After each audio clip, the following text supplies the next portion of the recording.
Ready graphics? Ready theme? Cue graphics. Good evening.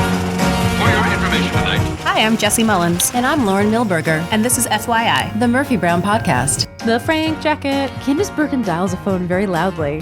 Murphy's outfit. Damn, girl. Damn. This is the time when I think I should talk about the Jersey Syllabic S. Let's go. And on today's episode, We'll be talking about Season 1, Episode 9, I Would Have Danced All Night. Hello, good evening or morning. or whenever you listen to the Good- podcast. Good time of day to you, sirs and women. Good morrow to you. Good morrow. Good day of. Good a week ago when we recorded this. Yes, here we are. Yeah, hopefully I'm over my cold by then. Yeah, I really hope so. I really hope so. Your poor sniffles. Yes. We're in Episode 9 of Murphy Brown, written by Stephen Peterman and Gary Danzig. Yeah. This is the first episode written by the pair. And two people who become very influential in the history of Murphy Brown. Very much so. Wrote some of my favorite episodes. It is directed by Barnett Kellman. Again. And it aired January 9th, 1989. Although, due to some research on my part, I do believe that it was recorded 12/12/88. Oh, they waited a while. And something really interesting is that, which I thought of, is that it's the first time I think we have it named after a song that's not necessarily played at any point in the episode. Yeah. That's something I was noticing. I was like, oh, well, what's the song? Oh, well, I guess it's not that one because it never pops up. Yeah. And it's not obviously not like the actual song. It's not I Could Have Danced All Night, which is a song from My Fair Lady. It's I Would Have Danced All Night. So it's a play would on have danced all night. So it's a play on the My Fair Lady song. And as we'll talk about, we do get a reference to the song also referenced, but That's not true. not in a literal way. That's true. I do want to know, dear writer's room, and we're jumping, ahead in a couple minutes in the episode, but was the idea for the actress secretary working on My Fair Lady, did that come from the title and wanting to reference it, or did the title come from that already being in there? I want to know the chicken or the egg of, was that added in after the fact as like a little nod to My Fair Lady? We'll have to ask Steve and Gary. Exactly. We will be talking to them at some point, which is great. As a theater nerd, I enjoy the Easter egg. Me too. So since we have two writers this time, and unlike Denise and Cy, who don't have a bio in the Murphy Brown book that we're using, Stephen and Gary do. So we flipped a coin, Yes. and it came up heads. Stephen won. Yes. And so I'm going to read the bio that he wrote for himself. There, we will speak of Gary's bio in the future. As we have many opportunities to talk about them. Yes. This is from Anatomy of a Sitcom, an inside look at a classic in the making by Robert S. Alley and Irby B. Brown. That is a book that we're constantly referencing that you should go get. Yes, but I've noticed that because I don't reference the name every single time, sometimes people get upset. Because they're like, what's it? What's the book? It's also on our FAQ. Yes. Okay. Stephen Peterman. Raised in Wisconsin as the son of Jews who owned an Italian restaurant, Stephen sensed from an early age that comedy would play a big part in his life. To prove it, this Harvard graduate dropped out of law school after 3 weeks to study acting in New York. 4 months later, he was playing a law professor on Broadway. Eventually, he moved to Los Angeles, where he continued to masquerade as a lawyer or a law student in film and television, including 2 years on The Paper Chase. For 6 years. Unable to break into the more lucrative field of playing drug dealers and psychopaths, he turned to writing, and in 1984 teamed up with Gary Danzig. Together they have written for a number of shows, including A Different World, Full House, and Amen. God, I loved Amen. Oh, it's so good. I was obsessed with it. Stephen would like to thank his wife Susan for buying an unemployed actor a typewriter. That is a good wife. And to remind everybody, this was written in 1990. Yes. But we find that pretty funny and adorable. So that's Stephen's take on himself during this time period. Yes. We'll check in with him hopefully in the future and find out if he still agrees with it. Yeah. Oh, that's good. A little follow-up for everybody. Yes. So the song is Will You Love Me Tomorrow, although sometimes is known as Will You Still Love Me Tomorrow, is written by Jerry Goffin and Carole King. I've mentioned that Carole King is actually one of my writing heroes, which is an odd thing as a scriptwriter. Unless you really think about it, and then it makes total sense. Well, can I quickly tell the story as to why she is my hero? Oh, I guess. Okay, I can always cut it out. No, I'm kidding. So I was very interested in a movie called The Grace of My Heart, which is a 96 movie, Alison Anders movie with Ileana Douglas. And it is very, very, I don't want to even say loosely. It's Carole King's story. Yes, with absolutely. someone else who's Yeah. not Jewish and just, you know, pretty much. And I remember my mother telling me this and me knowing a little bit about Carole King and sort of fascinated with her life. Cut to, I was in grad school and I was lucky enough to be a stand-in while I was in school for the Songwriters Hall of Fame when she was inducted. Oh, that's super special. It was really amazing. And I got to sit and watch everybody rehearse because I was stand-in. And she comes out, and one of the few people actually showed up to rehearsal, by the way. Because she's classy. Classy. And just watching her command the space and talk with the musicians about the orchestrations, it really sort of took my breath away because here was this strong woman taking control in a forceful way, but not being overbearing, which a lot of women are, much like Murphy, criticized for. My ongoing battle with the concept of calling girls bossy. Yes. So she was being bossy, How dare she? but in an awesome way. It's always. And then she went up and she sang a song called I Can Do Anything. Oh, yeah, you were screwed. I was screwed. And so I got my first copy of Tapestry. Yes. And obviously had already known her as a songwriter. So anyone who's not familiar with Carole King before she became the amazing singer-songwriter that she was a sort of prodigy, a child composer who knocked on the doors at the Brill Building. So the Brill Building, which is still a building that's still in New York City at 49th Street, in Manhattan in Times Square, where is very famous for housing music industry offices and studios, particularly in the early 1960s. And she would just go there and knock on doors and get her songs, sold. And here are some examples of some of the amazing songs that Carole King has written. Will You Love Me Tomorrow, obviously. Take Good Care of My Baby. Up on the Roof. Chains. One Fine Day. Locomotion. Don't Bring Me Down. Just Once in My Life. And also Natural Woman. You might have heard of that one. So Carole King has a definite place in the Murphy fandom. Oh, yes. Will You Still Love Me Tomorrow, written by Carole King and her husband at the time, Jerry Goffin. It was originally recorded in 1960 by the Shirelles, who took their single to #1 on the Billboard Hot 100 chart. The song is also notable for being the first song by a black all-girl group to reach #1 in the United States. Carole King also re-recorded it in 1971. What also is interesting is at the time, some radio stations banned the recording being played because they felt the lyrics were too sexually charged. Wow. It is a different time. It is. So let's get into the episode. Let's do it. So the opening is just a montage of presidents past, and then ending with future. We have Richard Nixon in the Yo-Yo, which I believe is at the Grand Ole Opry. I think so. Yeah. That's what it looks Yeah. like. And then we have Johnson picking up the dog by his ears, which was a big snafu on his part, Yeah, that was that showing his appendix scar, which also was a big mistake. for different reasons. For different reasons. So most of these seem to be humiliating moments in Yeah, presidents' lives. They're fairly Most of them are. Yeah, they're not very regal. Yeah. Ford falling down the stairs at Air Force One. Oh, so good. Tripping as he's walking. Carter trying to throw a... well, I think it's softball, though, right? Yeah. He's trying to pitch a softball. In the dorkiest form. Yeah. ever.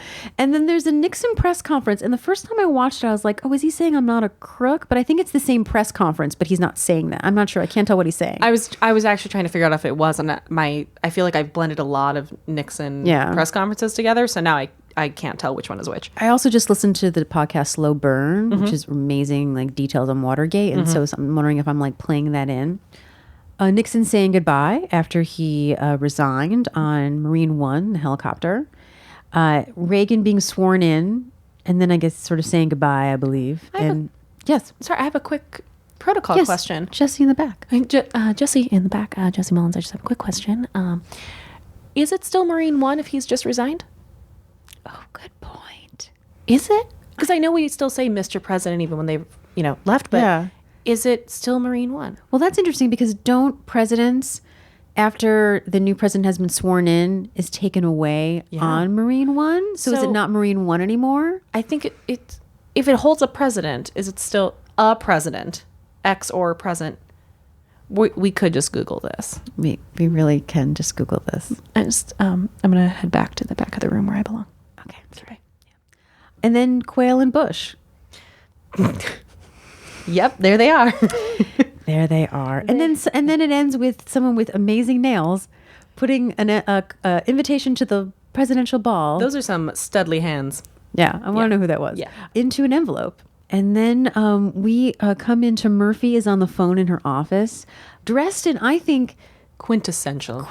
Murphy Brown. Yes. Like, this is now where I went, we've gotten her look down. This is it. I'm living for the scrunched up sleeves and those amazing pieces of jewelry, the gold like necklace and that bracelet. I love it's like it. a cuff. I love the cuffs. I'm not a big fan of gold. I'm a silver bracelet Me person. neither. I never wear gold. But she wears silver, like very similar after, and I'm cool about it. But the cuffs, I love the cuffs. It's gold doesn't look as good on me, but I can appreciate it when it's styled well. Same. With that particular blazer and the way she just looks unstoppable. Unfortunately, with my translucent skin, gold just Same. doesn't work. You can see every major vein in my body. And the collar up on the mustard jacket, it's just, mwah. And it's one of the first times that I don't mind that particular hairstyle. Oh, yeah. I like season 2 and 3 She better just for her kind of hair. looks like a badass lioness. Yeah, it makes living for it. her earrings show more Yeah. too.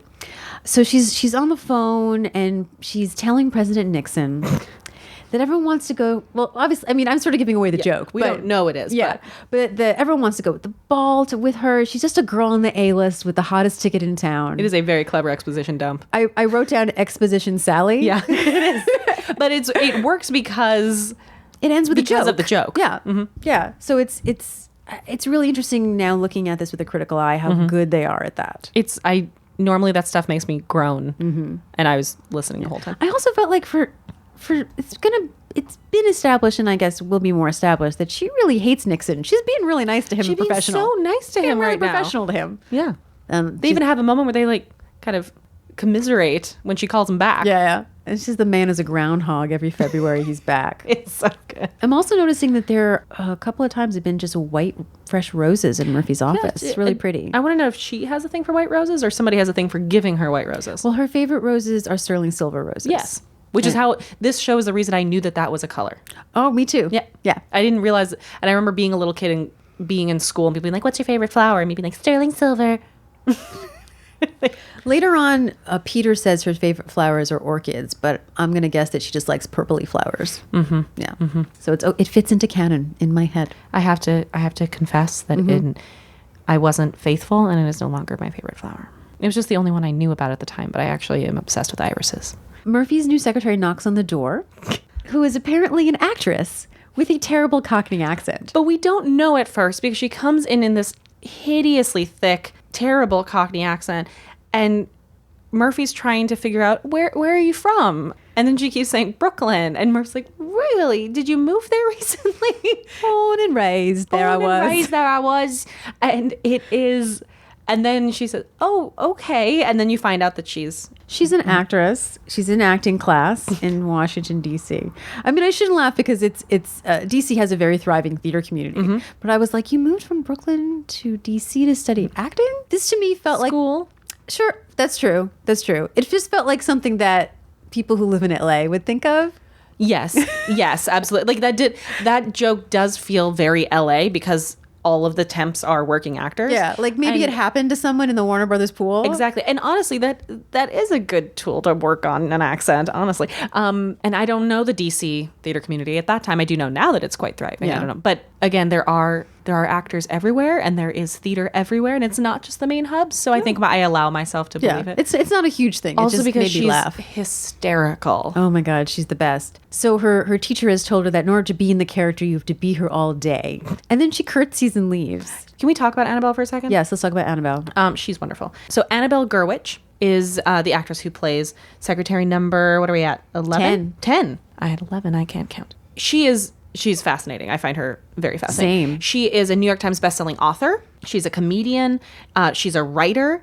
You probably know her best as a host on Dinner and a Movie. Dinner and a Movie is an American cooking and entertainment show. It was on TBS from 95 to 2011. It's crazy. I had no idea it was still going. Also, reading about her, I saw that she was in Not Necessarily the News, which I used to watch when I was super, super young Yeah. on HBO. Yeah, I remember that title. And she hosted Dinner and Movie from 96 to 2002. So she was there for quite a while, which is probably why most people recognize her face. But more about her. Two of my favorite tidbits about the other parts of her career was that she co-wrote 2 episodes of the original Thundercats. Oh, I love Thundercats. Really big deal in my life, the Thundercats. Yeah, it's a really big deal that she wrote for Thundercats. And also, in 2002, she appeared as a host on Meow TV with her cat Stinky. It was a show that was distributed in CDs inside bags of Meow Mix. It's television by cats for cats. It just cracks me up. She's done but the most interesting thing I think about her is that, aside from just she is great at what she does, was she once worked for Woody Allen, but was fired during an encounter in which he said several very insulting things, including saying that she looked, not my word, his, retarded. The R word is a problem I have. I hate that word. I did when I was younger, and it wasn't a taboo word at the time. So Same. in 2006, she published a book called Fired: Tales of the Canned, Canceled, Downsized, and Dismissed. And it was other similar tales. It was based on live performances that were done on that theme, that people had shared their stories. And in 2007, I remember seeing this, completed the Fired documentary film. I just think that's a super empowered and smart way to connect people who have had similar negative experiences and get something good out of it. She's like super accomplished. Yeah, she's We will really link cool. you to her bio. It's Yeah. insane. And she's amazing in this episode. She's, oh God, she just keeps getting better. So anyway, that's Annabelle. Murphy comes out into the office, and Jim tells Murphy at the coffee island that he's going to anchor the inaugural parade with Valerie Bertinelli. She's really mature, don't you think? Murphy is concerned that she hasn't gotten her invite to the ball yet. And Jim wonders if maybe Earl in the mailroom did something because he hates her. Is this our first Earl in the mailroom? No, I think reference? it's the second. Is it this? I thought you and I had just been like, it's probably Earl in the mailroom. Yeah, I don't know. Like, that's the thing, guys. Like, you were probably watching them, like binging them. We are in a haze of Murphy Brown Yes. that we don't remember the last thing we Like, watched. wait, I know what comes But later, I'm and I know what happened Pretty before. sure that we've mentioned Earl in the mailroom already. I should start making notes on Yeah, this. I think I assumed that the mullet guy was Earl from the mailroom. Yeah, no. We never meet Earl.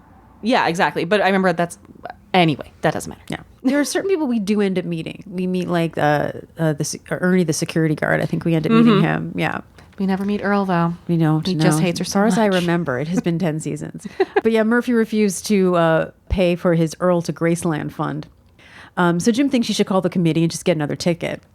And then Frank comes out with his Frank jacket. The Frank jacket. The Frank jacket. It's the first time we have Frank's jacket. And it's a staple.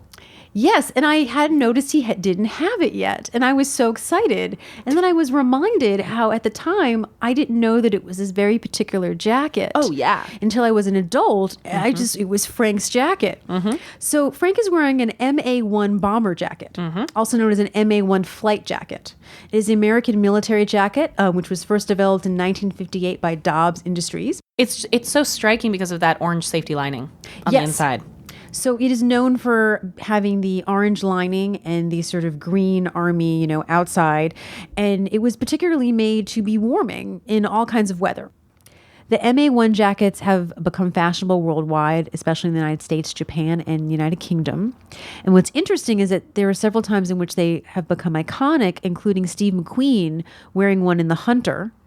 And then eventually getting into sort of 80s references, Richard Dean Anderson wore one as MacGyver.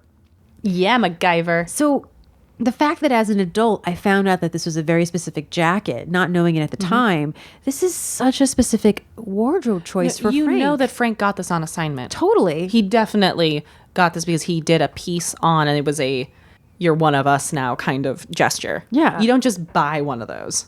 I mean, now you can, but No, you can't. Yeah. So it's commonly known as a bomber jacket, and it makes Frank super cool. he is always cool. So Frank is trying to get to assignment, but everyone seems to want to stop him. Lovely rule of threes. Murphy asks if Frank got his ticket, which he did, but he's not sure he's going to go because his poker buddies are going that night for their annual trip to Vegas. And what I love is that Murphy goes, "Oh, that." And the way that she says it, She hates it. She hates it. Oh, I love how that she hates it. Such a great specific thing to like getting a relationship and knowing exactly in the small little words. And I just love that. I also love what it says about their friendship and the adult nature of friendships, that you're not all of your friends are each other's friends. Yeah. And you have your kind of parallel, sometimes intersecting lives. And the fact that we know these two are best friends, but they each have their own circles outside of it. She had her friend who was pregnant earlier, and then he has his buddies and so on. Like they don't have to agree on everything to still be so close. And like she has her female friends and he has his male friends. And when it comes up later, They're the Venn diagram of friendship. oh my God. Oh my gosh. And look at your hands. You're She's welcome, doing a little everybody. bit. You can't see it. but Frank's like, no, it's absolutely great. You know, they get a suite, they gamble all night, and then he says, and take some raw meat to the Siegfried and Roy show. Ooh, which was funny then. But not now. No. So this joke is not funny anymore, particularly because in 2003, Roy was bitten on the neck and dragged by a 7-year-old male white tiger. Had severe blood loss. Like, it was just pretty bad. They did eventually close the show. And a quick PSA for everyone that animals don't need to be your entertainment. And while I don't sing and dance for someone to have been mauled by a lion or a tiger, actually, I'm okay that they shut down, because things like that in the circus and so on are quite cruel, and we should find other ways to preserve animal life. It's surprising that this didn't happen more often. I mean, yeah. Yeah. So Frank, in a great delivery, tells Murphy, "Did you check with Earl? He hates you, you know." And he has this sort of like baby face when he says it. He hates you, you know. You know. Yeah. But also kind of half like, you know, messing with her. And then Murphy, I feel like, is sort of in the middle of a classic Murphy face. And that's what I sort of love, is that she doesn't get to finish sort of the sentence when the secretary interrupts her. Oh, that God, her, so her good. dressmaker is on the phone about her dress for the inaugural ball. And then Frank and Murphy exchange the most priceless look. About this woman screaming in Cockney. And Frank seems intrigued. He just kind of like oddly looks at her even after Murphy goes away. But she tells him, "Don't ask," which then I went, original name of the pilot. Uh-huh. So Corky comes in as Frank is again trying to leave. And I am so proud of her in this moment. So good. I am so proud of her. So she catches Frank. She has something personal to tell him. She's on a mission. And she kind of demands that, you know, she is not invited to the ball and Frank is, and that he should take her. And I love that he's like, he's got to go. And she goes, "You can spare 5 minutes, Frank. This is very important to me." And when he doesn't want to take her, she goes, "What exactly is your problem?" Well, wait, first I love it. She goes, "Well, I've been excluded, Frank. It's very humiliating."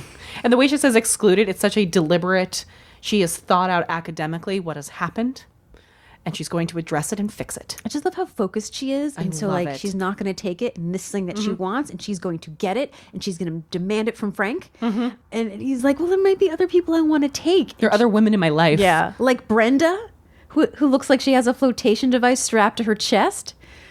Now, let's be fair to Brenda. I'm sure she, you know, is a person. Hey, I actually not think her that's fair. way less about Brenda. It's more about Frank. It is about Frank. It's about Frank. I'm being funny. It's about Frank only wants the big boobs, which, hey, Frank, over here. We'll eventually get onto another of his type. Yeah.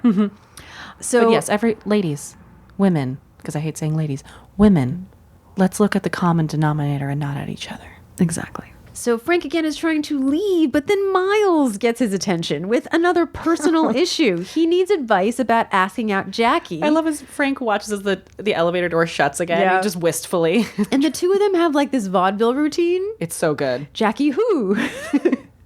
He's like, "Jackie in the art department. They've been flirting, you know, but they have differences." And Frank's like, "Political or religious?" It's like, what is it?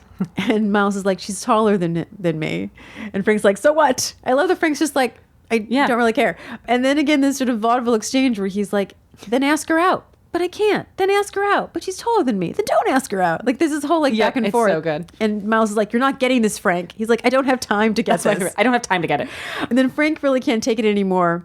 But right before, he stopped at the elevator, which is full of people by Murphy, He's like trying to squeeze in. who has something personal to ask. And I'm pretty sure that the guy who speaks in the middle, who we've seen in the office, I think that eventually becomes Marv. I'm not sure. I think so too. That's what I was wondering Because as I was I watching. Googled the name and I can't find a picture, but he definitely becomes like a character in the show who Yes. has one or two lines and is part of the staff. He's earned his background work, man. Yeah. And he's really good. Like he already has like a thing going on. Yep. Like He's annoyed. Yeah, he's already annoyed trying to before get like out. he even gets it. He's watched these people so many times. And Murphy is really neurotic right here. Yeah.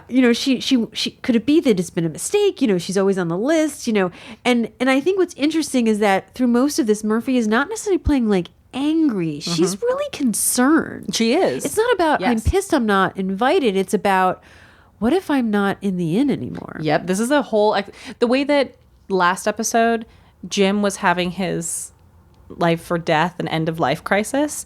Murphy's having her death of relevancy crisis. Yeah, and for a woman in her 40s, that can be a legitimate thought, particularly in this time, even today. Kind of what the origin of the show is predicated upon. Yeah, so I think it's a nice sort of underlining thing, and it could have been played different by Candace. And they're trying, they're trying to get the elevator going, and she keeps asking, and he's like, just call them. And then she turns around, and she's like, Frank, do you think? And then the whole elevator goes, call him. It's so good. It's really great. Yeah, it's a great sitcom moment. I love those sort of sitcom moments that we don't get as much anymore. And it feels very much like the FYI offices moment. Yeah. That's, yeah. We said it's a special episode for multiple reasons. So the next day, we're in Murphy's office, and all right, I gotta talk to you about this. Murphy's in a new outfit. It's the first Murphy outfit I don't enjoy. Mainly because I wore that outfit when I was, 6, and it doesn't quite translate to Murphy for me. It's a gray turtleneck, which I love a turtleneck. It's a gray turtleneck in a suede hot pink vest that is quite plain and not quite cut in the stylish lapel angled structured quality that her I other like pieces it. are. I hate it. I wouldn't wear it, but I like that the color pops. I like ColourPop is very different than a badly cut suede vest. I like it better with the gray coat sweater that she wears later, but I also love the jewelry. So I am not arguing with a color combo. Sure. I'm arguing with I hate that vest. And I respect that. I think that that vest could have been done better. And she has a silver jewelry on. She's got a cuff bracelet. Gray hose. Oh yeah, I love that or are they just trouser socks? Oh, good question. I assumed they were hose. I mean, trouser socks are just knee-high hose. That's true. I'm a fan of pantyhose, and I know that it's I not a love thing pantyhose. anymore. It's coming back. I hope so. I remember once asking my friend, should I wear pantyhose? And she was like, it's not 1987, Lauren. It doesn't matter. It is now. I just like that joke. So she's on the phone and sounds like she's been arguing a little bit. We hear her say, "Do I sound like a Murray to you?" And then she says, "Get me Bob Prescott," which I think it's spelled Bob Prescott. I'm pretty sure, yeah. says Prescott. It's interesting that Prescott. I noted that too. Yeah, he's that the chairman of the pronouncing it. inaugural ball. Anyway, She's pronouncing it very differently. Prescott. Prescott. So maybe it is spelled differently. I wrote down Prescott, but Yeah. I think my brain just adapted it. And Miles comes in, and he has a personal question. And what I love is what she's done is to speak to him. She does the thing that I still sometimes do, I think, with my cell phone, because I'm used to having a real phone. And she has the phone, she's on hold, basically while someone tries to figure out who Bob Prescott is, because they should already know this. And she takes the phone from the receiver from her mouth and just turns it as if it's attached to her ear, and I it's love turned this up. moment. And she's talking to him. He's like, I have to ask you a question, a personal question. And she's like, just ask Jackie out. He's like, oh man, Never tell Frank anything. No, she said, no. So he says, oh, and then she says, everybody knows. Never tell Frank anything, Miles. And he does this big dramatic, oh, geez. He stretches it out so long. It's so great. And she's very encouraging. She says, just ask her out. And he has this and he starts to he gets out of the chair and he's pacing back and forth and saying, I don't want to look foolish. What will people say? What would you say if you saw a taller woman with a shorter man? She says, hello, Dr. and Mrs. Kissinger. Because, and I spent a while trying to find a good picture. Henry Kissinger was married to Nancy Kissinger. She is a statuesque lady who did not mind wearing some heels as well. And we will put a picture up because it's actually quite amusing. So how tall is she? I know she's taller than him, but like how tall? She is 5'8", that's a statuesque woman who clearly wore nice heels, which are tall. It's about as tall as Candace, though. But Henry Kissinger is 5'9" at this point. So she's only taller when she wears heels. Yes, but most of the time we saw them out at events. Gotcha. And so she's 1 inch shorter. She wears heels. She's immediately. So I was over expecting him. like an Allison Janney, Leslie Jordan thing Exactly. going on. That's what I was thinking. And it looks like it in the picture. So I want to know how tall these shoes are that she's wearing all the time. Oh, good for her. So she tells him that, he's smart and he's funny and he knows all the state capitals. Although I wouldn't lead off with that. She's trying to encourage Miles, basically to shut him up because she wants to focus on what matters. And what matters is that she's not on the list. Mm-hmm. But I love when she goes, I've been on the list since Lincoln. Which is not factually accurate. Yeah. No, not at all. But she's saying that she's old. Yeah. And she needs Prescott to pull some strings, and he won't. And she's like, fine. Next time your fat kid wants to meet Maria Shriver, forget it. And it made me think, I was like, okay, so Maria Shriver is a name at the time. See, I love when they mention all these sort of, cohorts, or not, what's the word, contemporaries Yes. of Murphy. So we've had Diane Sawyer. And here's what I came up with. Tell me what you remember. I feel like this would be the women. It would be Barbara Walters, right? Connie Chung, Linda Ellaby, which we've talked about, Maria Shriver, Diane Sawyer, right? Is there anyone that I'm missing? Like those, I think, would be like the top women along with Murphy. I mean, they're the people I think of when I think of that time period. I'm Yeah. sure there's somebody else. Yeah. But But that was off the those top of are, my head. Yeah, those Yeah. are the big hitters. Yeah. That's what I think of at that era, at least. Yeah. And Maria Shriver is a Kennedy. A little I mean, little tidbit. just FYI. Yeah. So she goes out into the rest of the office and the gangs around the table, and she's announcing the fact that she can't get on the list. But anyway, and sweet Corky is just, she's trying so hard to be supportive, but Corky still says all the wrong things. She goes, "Oh, Murphy, I know why I'm not going. I'm not on the A list, but to have been there and fallen, this is just too sad."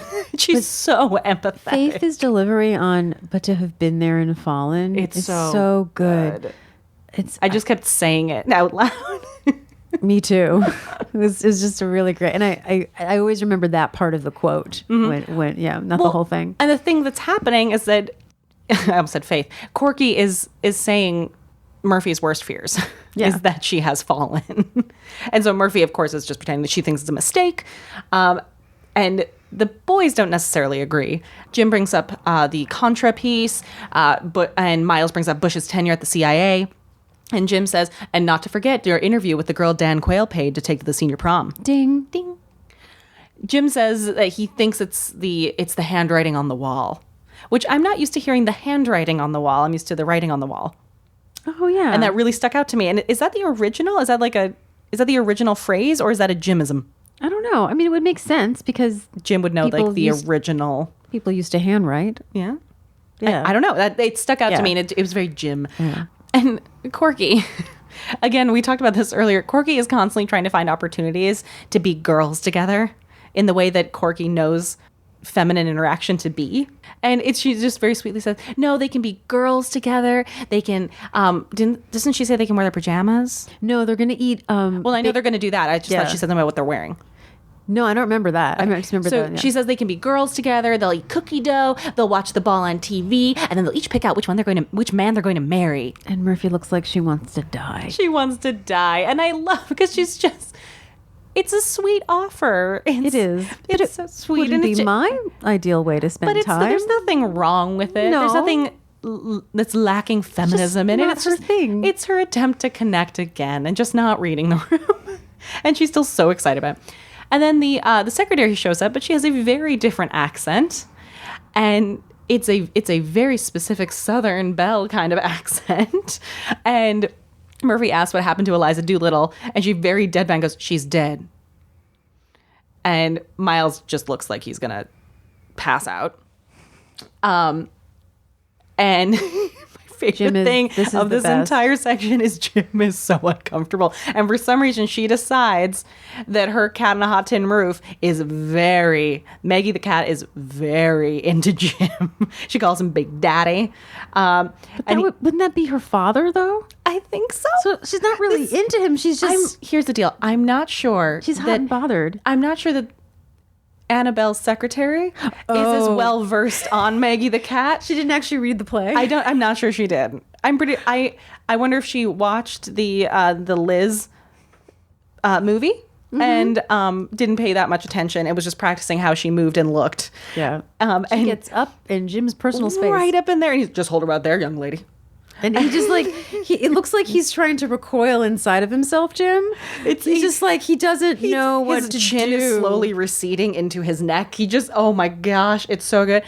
She's talking about herself, and she's just feeling herself right now. And she says she is young and vital and ready. And Murphy goes, and fired. I noticed something too, that the reaction of Murphy and Jim is like the middle of their forehead just sort of like a wrinkle furrows in this sort of like, what are you doing? Happening? It's pretty funny. It's just the worst, and I love it. She's just chewing that scenery as a guest star, and it makes my life. So Murphy starts storming off to her office, and she pulls out her phone and dials up. Is it Senator Kemp? Yes. Yes, because then she mentioned Senator Dole. Yeah. That's what it is. And if I may add something that I remembered watching this scene, Candice Bergen dials a phone very loudly. Oh, she does. And I don't know if it's supposed she does. That's not the first time she has. No, She's no. like, And then I'm remembering other scenes, and I love it, but I'm wondering, is this how Candice Bergen dials a phone, or is this sitcom dialing a phone? Candice Bergen's had to replace a lot of phones, if that is true. Hey, I am a small woman, and I walk very loudly. So, things can happen that don't seem to fit a person. I can see it being a strong Murphy choice, but I can also see that just being something she plays up that is her own quality. She also has awesome nails, and it might Always. just be like trying to hit it without like Yeah. messing up the manicure. I mean, that makes sense. Yeah. So she finally calls Nixon back. And she leans on is it the wall or the bookcase or her The dad? bookcase. I know she leans because she has this kind of thing where she's like coming back. And You can tell she's been on the phone all day. all day. And she says, I know you know how it feels. Goodbye, President Nixon. I also have to give a shout out to the wall flap, which we rarely see. I'm sorry, the wall flap? Okay, so What is this because- creature you speak of? All right, so on the other side of Murphy's office in the set, and I may be wrong, but this is what I remember, is the townhouse. Pretty sure, God, I'm probably wrong, but I didn't research this, but this is what I remember. And so I believe they had to put that flap so that you can't see the other set. Oh, that makes complete sense because we never see her that far. We never see her that far into the office, and when they do, That's why I didn't know what she was leaning on. yeah. So it always cracks me up when sitcoms do that. Yeah. Where you see a wall that usually is not there. I just kind of love it. So apparently on the other wall is some like frame stuff, some sort of Amazing. Indian blanket thing. I don't Amazing. know. But yeah, I kind of just love that stuff. To me, it's a little Easter egg. So we're at Phil's, and Jackie has beat Miles to Phil's. And very quickly, before we go into this, just because she's so amazing, can we talk about Susie Plaxton, please? Oh, can we? Now, I'm going to revert to Jessie first because Jessie has something in common with Susie. Well, Susie is in multiple ways of the Star Trek canon. And Jessie is technically Star Trek canon. Oh, I am Star Trek canon. My name is Star Trek canon. Would you please explain to everybody what that means? I have a friend named David Allen Mack, he also goes by, and he is a writer who writes Star Trek canon. So they're the novelized stories that expand beyond what you've just seen in the movies and the TV show. So he wrote back in 2014 a DS9, Deep Space Nine companion novel called Disavowed, in which he wrote in a character named after me, who is an operator within the Mirror universe, and I'm introduced as a doe-eyed young human woman named Jessie Mullins. And you know what? He doesn't kill me, so that was super excited because apparently that's a rarity when he writes people in. Nice. So I survived David Mack. But so Susie has been in pretty much everything I love. So she, specifically in Star Trek, she has played a Vulcan, a half Klingon, an Andorian, and a Q. See, but I always remember her as birthing Worf's son. Yes, that's what she's most known for, and that's my favorite character that she plays. They have such an amazing relationship. So Susie is best known throughout Star Trek for playing Worf's first mate, Kalar. And she is a half human, half Klingon. She challenges everything he assumes has to be by rote and by rule in the Klingon culture, especially because he was a Klingon raised by humans. And has now identified so much with just one culture. And so she's a great foil for him. And it uses the fact, like this show does, that she is so tall. She is 6'2", opposite Worf at 6'4", not including his very interesting hairstyles. Michael Dorn is 6'4". That's amazing. Worf is even taller, depending on the hairstyle. Kind of obsessed with height as a short woman. It's fun. She's been in. Also, people go check out her actual website. It's Susie Plaxton. We'll put a link to it.com. It's really, really fun. She was a voice for one of the a Brontosaurus in Dinosaurs. Because if you listen, especially when she plays like Kalar, she has such great vocal control. She's so fascinating. She was in The Man Who Came to Dinner. She was in Wag the Dog, which, that was so Minnesotan. You're welcome. She was on Everybody Loves Raymond, Mad About You, How I Met Your Mother. She's been in Bones, Love and War. Yes. So now it's my turn. Ding. So I had seen her for the first time on Next Generation when she played these amazing scenes with Worf, but because of the makeup, didn't know it was her until after. So I really became a fan of her when she played Meg on Love and War, which is such a great character. And she's so funny in it. And she has the big hair. And something about even just seeing Susie in this particular episode She's so fabulous. She's fabulous, but I also was like, I miss my hair. No, my hair didn't look like this in the 80s. I mean, She the 90s. has the hair I always dreamed of having. Well, my hair used to look like that, but I cut it all off because it was a lot to handle. And it looks adorable. Thank you. This is the new me, new decade, new Lauren. So I am a big fan of Susie, and I had forgotten that she was in season 1 and was so excited to see her come up. And this is also a great example of how, a career over time. Obviously, she was cast in a show that Diane wrote, produced, and show ran, and then she probably remembered her and wanted to bring her in for the That's how show this and then business cast works. her in the show. And funny enough, so Jay Thomas, as we know, was in Love and War. When Jay passed away in August, I was looking for some sitcoms of his that I hadn't seen, and I saw that he was on an episode of Family Ties. I think playing a character named Jerry, oddly enough. It suits him. Yes. So, and a kind of a jerk. And I'm watching it, and Susie shows up, and they're in a scene together. And I thought, this is crazy. They've worked together before. It is the smallest. I also have to mention that on Susie's website, her sort of subtitle is Multimedia Artist at Large. Yes. Sculpting, writing, singing, acting. She is a woman of all trades. She just gets better. She does. just gets better. And it still has the amazing red hair. Yes. One day, maybe I'll be a redhead. That's the dream. I can do. I just want the curl, man. I can definitely pull off that red. I just want that curly hair. I have can't- straight hair woes. Can't be taught. I'm sorry. Also, I have to mention that I think that Miles has a type.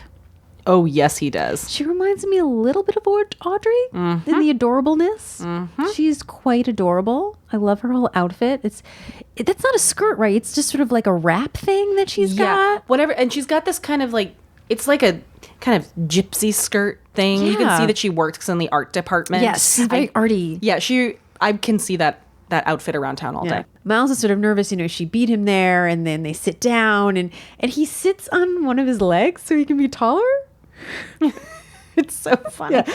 And pretty much is that, he's sort of meandering, getting to the point of asking her out. And so Jackie thinks that she's been fired. Oh, yeah, because he doesn't want to talk to her and make it uncomfortable at work. So he wanted to, sit here and talk about it. And you can just see her face drop. Yeah. And she has sort of a whole little sort of hissy fit. And he goes, no, I wanted to invite you to the ball, which she's really taken aback, as I think most people would. That's not really a first date thing. No, that's a big one. Miles has gone a little overboard. So Miles has the most gleeful look on his face because she says yes. It's this like happy little adorable look. And, she'd hoped that, he'd ask her out, but not like this. So he asked her to dinner, and she said she can't. And she means, well, she can't because she has a deadline, it will kill her, on the art cards. Which I asked a friend of mine who does graphics for ABC News, and the time period she believes that the art cards are probably sort of the graphics that sort of are behind. That's what I assumed they were. Yeah. And she said that there was a time when they were actually sort of drawn, but I doubt that they were drawn. I feel like people refer to art as the graphic. I mean, I need art on that. Absolutely. I need art on that. Yeah, exactly. Yeah. Any visual aids. Exactly. So then, he's all excited and Phil comes up and he goes, better not break her heart there, Miles. Looks like she could beat the hell out of you. Which, I mean, knowing that she goes and plays a half Klingon, she can. Yeah, pretty much. We'll put some clips up. Apparently casting thought that as well, multiple times. So Murphy enters and she's now wearing that sort of gray, white flex sweater coat that I said I really love. It's good. She needs to know why she's not invited because Phil knows everything and Phil's like he has no idea why she isn't going. Murphy can't take this. She wants to be sure, is there an enemies list, which is obviously a reference to Nixon's enemies list. Yep. Phil's got the cool suspenders. I feel like this is the first time I can sort of tell they're different, but I don't know what's on them. Yeah, I Too couldn't small. quite figure it couldn't out. tell. Murphy is worried that she is on the outs. One moment, you don't get an invite, then they don't return your calls, and then you're hosting one of those afternoon shows with Regis Philbin. Oh. So that is a reference to Regis and Kathy Lee. Yes. And Phil is like, no, unless of course he's on the outs. And now he's concerned that he's on the outs. And he goes, what am I talking about? I'm Phil. Which I feel like he says a lot eventually. I'm Phil. Yep. He's definitely getting into his I'm Phil thing. So Murphy's got to get to the ball, and then she runs into Frank, and everyone knows what she's going to ask. And Phil goes, I can't watch this. Murphy thinks that Frank should go with her to the ball, but unfortunately he can't because he asked out Mary Hart. Murph, I love her. We all love Mary Hart. He's obsessed with her for 2 seasons. Oh, he really is, but so is the world. I guess so. I was a huge fan of Entertainment Tonight. I watched it every day. I have some recordings of interviews of the cast that Oh, yeah. I watched it all the time. And I don't know if I just had low standards or if it was just not as gossipy as it is right today. Entertainment news. I'm not sure. I'm not sure that I was as oversaturated with it, so I found it gossipy as much as I do now because now it's just constantly and everywhere. For those who aren't maybe sure what we're referencing, Mary Hart co-hosted mostly Entertainment Tonight for 29 years. Jeez. I mean, I remember at the time it was really the only place where I could get entertainment news. Exactly. That's why I watched it. So, and particularly on Mondays, they would have Murphy Brown stuff because it was going to... It always lined up with what was happening. It was a big publicity machine. Yes. I mean, not that it isn't today, but, it was very specific. But because there were fewer mainstream options for that, it was the place to go. And also because I forget it it depends on your time zone, but it always aired right before all the prime time started. Yeah, it was on at 7:30. Yeah, so I think it was 5:30. Oh, well, you're Mountain Time, right? No, Central. Central, sorry. So I was it's 5:30 or 6:30. It was somewhere around there where it was right before you got into prime time. So you could generally watch that while you were cleaning up from dinner or that kind of thing. It was perfectly timed, and it was just it was the right flash in the pan moment for entertainment. And Mary Hart also was a she's alive, everybody. Super classy woman who handled with a lot of grace. So she was just much beloved by the country. And Frank. And a fox. Yeah. Yeah. Frank has a type as well. Frank definitely has a type. And something that made me think of something you mentioned in a previous episode, because Miles is sort of an extra for a little bit in the background. And you had mentioned when Jim was back there, yeah. And it reminded me of a story that on West Wing in the first season, they used to do that too. And then as the show went on, they realized that meant they couldn't be resting. Yeah. And so I feel like this is a very first season thing to be oh yeah, I'll be an extra in the background. Yeah. Oh wait, I could be in my trailer because I'm exhausted because we've been doing a lot of shows this week and I have a lot of lines to learn and I'm going to go rest. Yep. So it just made me laugh because I thought, I think this is going to stop happening after season 1. Yep. That's why we don't notice it. Murphy sort of sits on the stool really sort of rejected and she notices Miles and she realizes that he needs to go with someone like her, someone famous. And he says, thanks to her, he asked out Jackie. And he's got this beautiful smile on his face. Oh, he's so happy. Yeah. And she's like, the woman is 6 feet tall. Do the words Mutt and Jeff mean anything to you? Now, I realize that the Mutt and Jeff joke has been a joke that I've heard all my life. And I thought I got it, but I realized I didn't. Because I looked it up. All right, tell me. Let's see if I knew it. It's probably the oldest joke on Murphy Brown. That is quite the claim. In the sense, I mean, I could be wrong, that it's a cartoon that goes back as far as 1907. Wow, it's that old? About 2 mismatched tin horns. And I mean, that's what I thought they were referencing. Yeah. So I didn't know this. I mean, I knew that Mutt and Jeff was thing. I didn't realize it was 1907. Yeah. Well, the comic strip remained in syndication until 1983. So the idea was that Mutt and Jeff were short and tall. Yes. Yes. I also love that Miles is like, this is not an attractive side of you, Murphy. And she goes, oh, shut up. I love it because they have a rapport. They do, but it's like, this is why women love Murphy. Yes. She does not care. She's like, oh, I don't An care about attractive this. side. You know what? Screw you. Screw you. So Corky enters and Corky seems really guilty, and Murphy's like, we shouldn't even watch.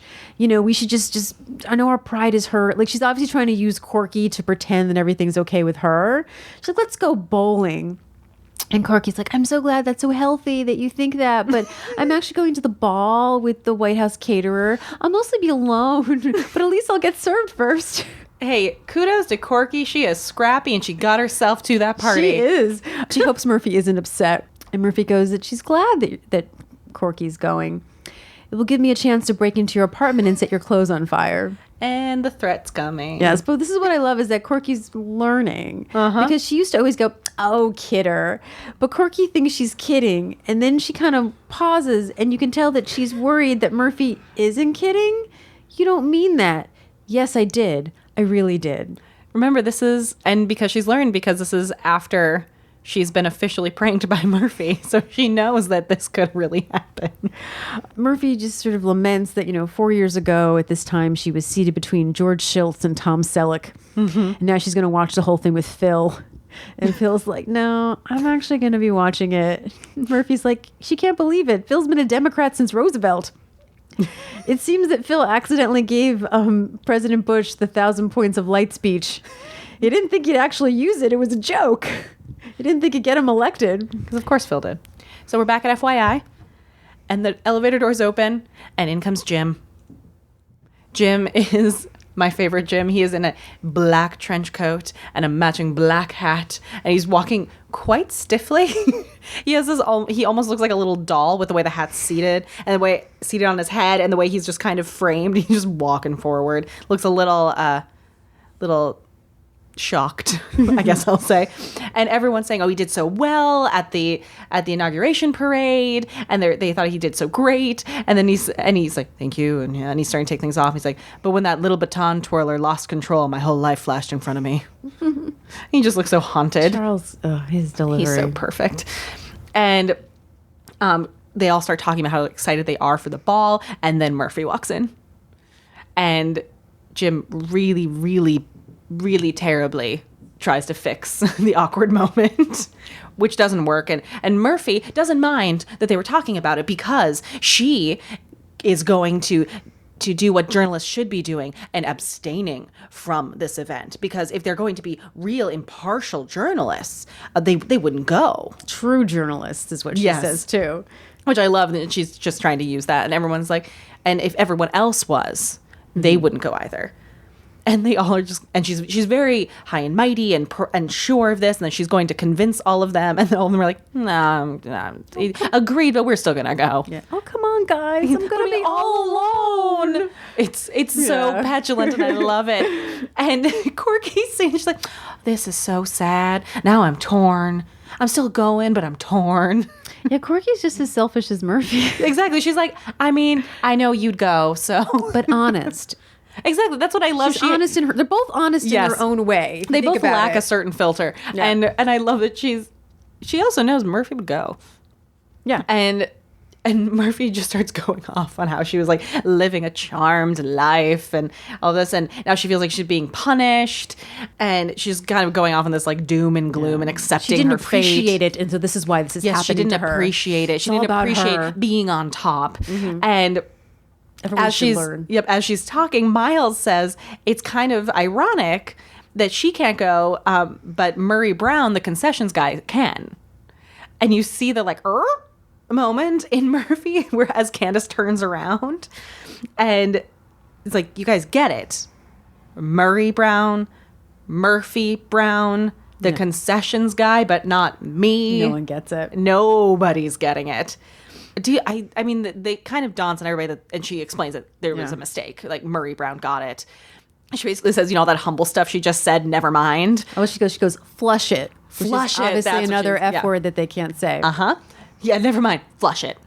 And she starts to storm away, and she says she needs Murray's phone number, his home address, and a cab driver with a lead foot. I'm back. Ha! And this physical moment she has with the Thrusts her ha, whole body it's and a her elbows pump back. and thrust thing, yeah, with her elbows and her hips going forward, and it is so.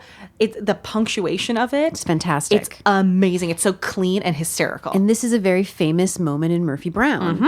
This is the moment that Diane English says she feels is the moment that Candice Bergen became Murphy Brown. You see it. It's all. It comes together in this, coalesces in this beautiful moment of glory in a pelvic thrust. Because she's using all of her energy. She's not stopping herself. She is just going for it. She's letting it go. Her breath Yeah. is even. Like she's just using her whole instrument. And that physical sort of gesture really sort of is like Murphy. It's a masculine gesture, Yeah, I guess you could say that. quote unquote. Yeah. And she's doing it in a skirt and heels. I see it. And it's I cheered when I saw it for the first time again. yeah. I was just I love it. Knowing the history behind Yep. it or not knowing the history behind it, it is a gifable moment, maybe we might call it today. So that is why we alluded to at the beginning that this is a very important episode Yep. in the history of the show and the evolution of Candace playing Murphy. Absolutely. So Murphy ends up at Murray Brown's house. And what I think is so lovely is she comes in and the first thing that Murray does is take her coat and purse. Like it's like one gesture as he's speaking and Yes. puts it down. He's such a sweet He's such a sweet gentleman.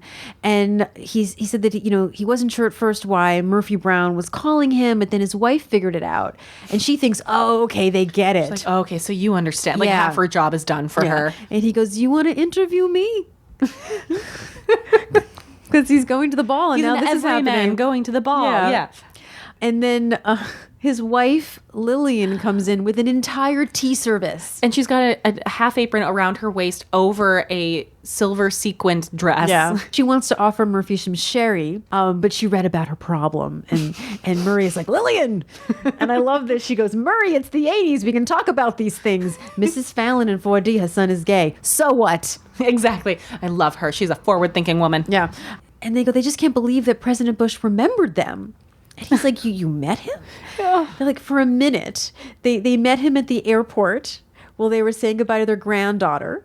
And Murphy, she definitely feels for them, and she's trying to explain, isn't it so interesting that, someone like Murphy Brown, who would normally be invited to these kind of things, but Murray Brown, she wants to know if he got it at work. The invite came at work. He said he almost passed out. And she's trying to get them to figure it out first. 'Cause Exactly. She doesn't have the heart to tell them. She's like, it's mine. And what I sort of love is that these are dilemmas that happen to Murphy. Yep. She's a character who is selfish. She's a character who is opinionated, but she still ends up in these situations where it's sort of her selfishness versus a moral dilemma. Yes, it's the moral dilemma. What I love is I think it really illustrates, and again, we kind of talked about women being bossy or and ambition and strength and opinion in a woman being frowned upon. It's that wanting the best for herself, wanting to get ahead as a powerful female has not robbed her of her humanity and her empathy. And so that's why I enjoy these moments. Like she's being selfish, sure, because she's human, but she's not so selfish that she's lost her ability to recognize that this might be more important. Yeah. And it's Murphy's contrast that made me love her. Yes. She's a strong role model. She's something that, you go, oh, I want to be that strong and have that self-confidence. And be that caring. Yeah, but she still cares. And the second that humanity switch gets flipped inside her, she can't ignore it. It always wins. Yeah, because pretty much Murray's saying that, all this time that he's worked at the concession stand, important people go by and he's not important. Yeah, he's just a concession stand guy, and it's So really beautiful. so you think she's going to tell him the truth, but she says that she's there to congratulate them. And it's really sweet. it's very sweet. So let me quickly just talk about these actors. So Edith Yes. Fields, who plays Lillian Brown, is still working. Still, she was just in something in Grace 2018. and Frankie. Yes, I was so excited. I was like, oh my Yeah. gosh. I love But she's her. one of those sort of career character actors. You look at her resume, she's been in everything. Lou Wills is that for most of his career, he was credited as Lou Wills Jr. Yeah. For this, he's Lou Wills. Lou Wills was known as one of the greatest acrobatic tap dancers of all time. He was the prodigy of the great Lou Wills. So he actually, it's not his real name. He took on the name Junior as sort of an homage to his mentor. Yep. And we're going to link some video to him dancing. Yes. It's pretty Amazing. unbelievable. And he was a staple of Broadway. He did some films as well. Was in Best Foot Forward, which was choreographed in 1941 by Gene Kelly. You know that guy. Yeah. He had this really amazing career as a dancer. And then later on, as he got older, did some television like Too Close for Comfort. And there was this sort of joy when I Googled him that I found this video and this huge smile on my face. It's like, oh my God. He's so good. It's amazing. It's the stuff that I've seen movies recently where people talk about that they've, added effects to dance scenes and so on, or even sometimes sped them up to make them fit music or look more interesting. This stuff, like, this is why Fred Astaire and Gene Kelly and these men, like, didn't need effects. That's why those movies are still classics, because if you have those skills, it's electrifying. You cannot look away. It's joyous. It's amazing. So we end up at Murphy's house, and Eldon apparently went back to the 60s and 70s. Oh my God. He's in a maroon suit. He's almost got a pompadour thing going on. He went back, which it kind of makes sense. That was probably the last time he went out. Yeah, you but know? he always seems to have sort of that retro look, like the shoes. Yeah, he had the and bowling shirts shirt and so on. So he clearly has an aesthetic. And he knows what he likes. And he has like the really just grossly pink ruffled dress shirt underneath the maroon. So it's just painful for the eyes.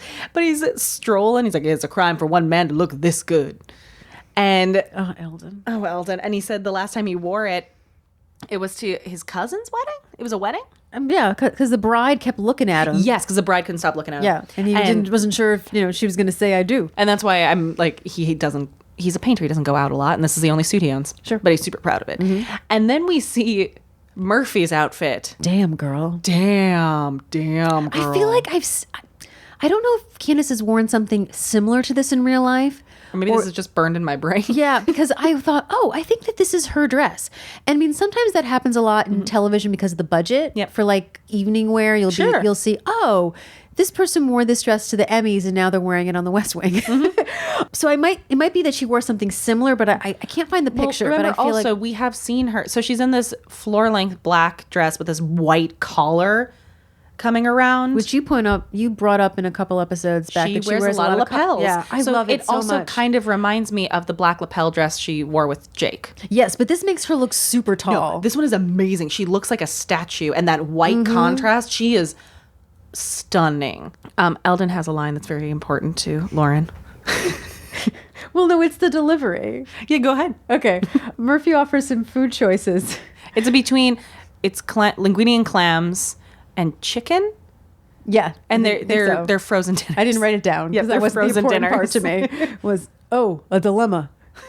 And it's just like, that line is so banal. Yes. Like, it's just nothing. It's just the way he says it. Robert Pastorelli and we've talked about this with some of the writers that, that he would just take these lines and make them completely different. Magic. And what I like is it's also a joke on that when she says it at first, because I missed what they were at first. And she's like, well, would you like the chicken or the linguine with clams? Like they're at the fancy dinner. So she went and got I don't know if it was lean cuisine at the time, but she got frozen dinners and they're supposed to be fancy meals. I occasionally would have a meal like this while watching Murphy Brown. Of course. On my little TV tray. Yep.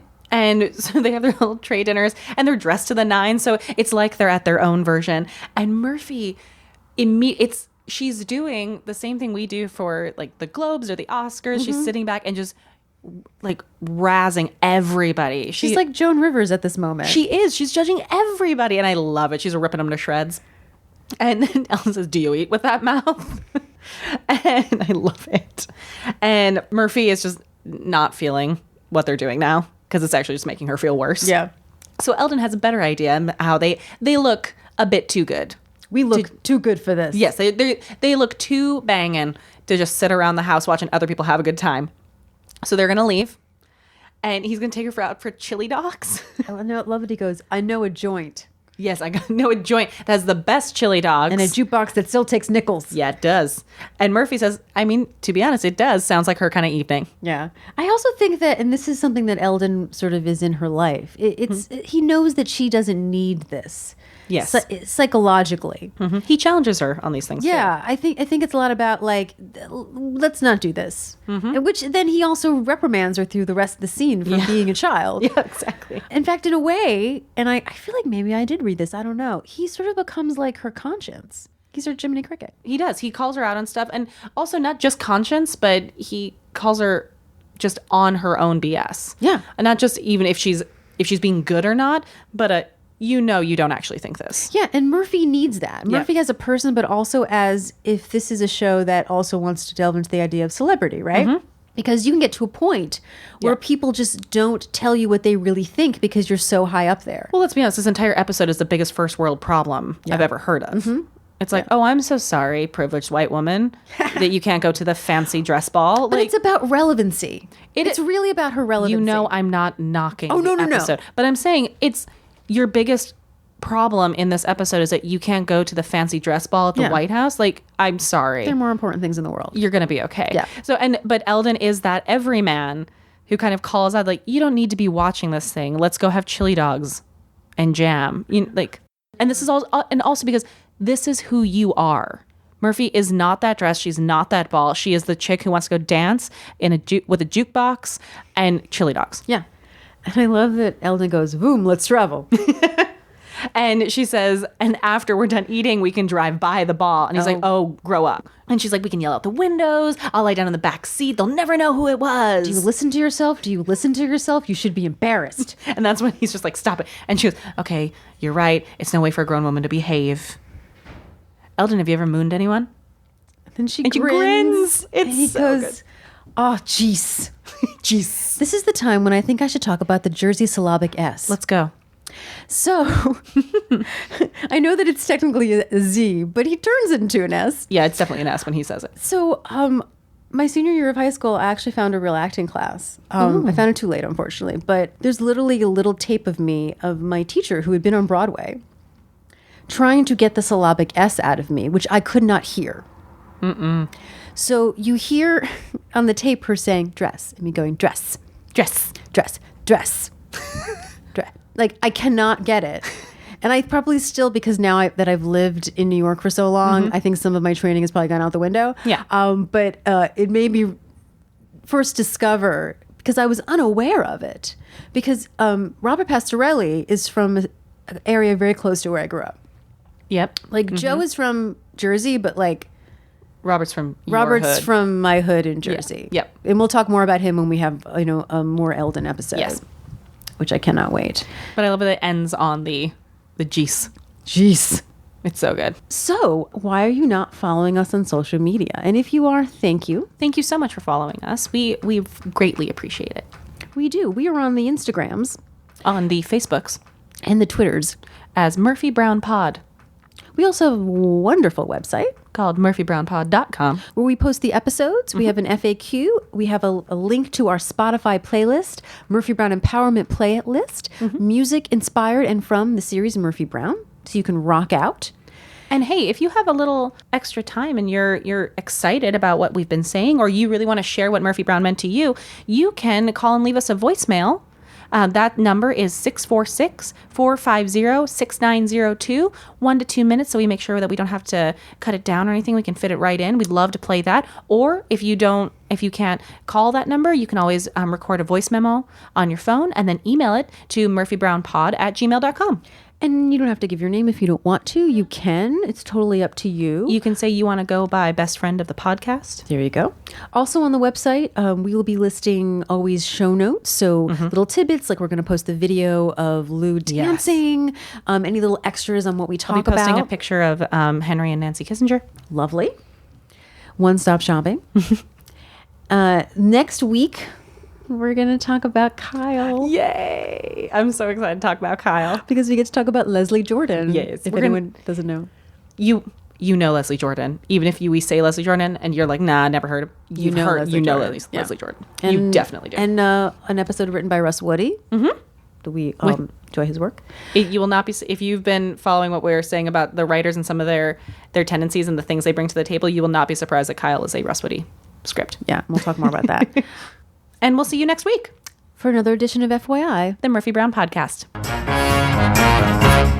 Do I have to bleep that out? Can we say that? Why? I don't want us to get an E. Screw you? Screw is okay. Yeah, screw's it's not okay. a curse. We didn't say No. No, you did.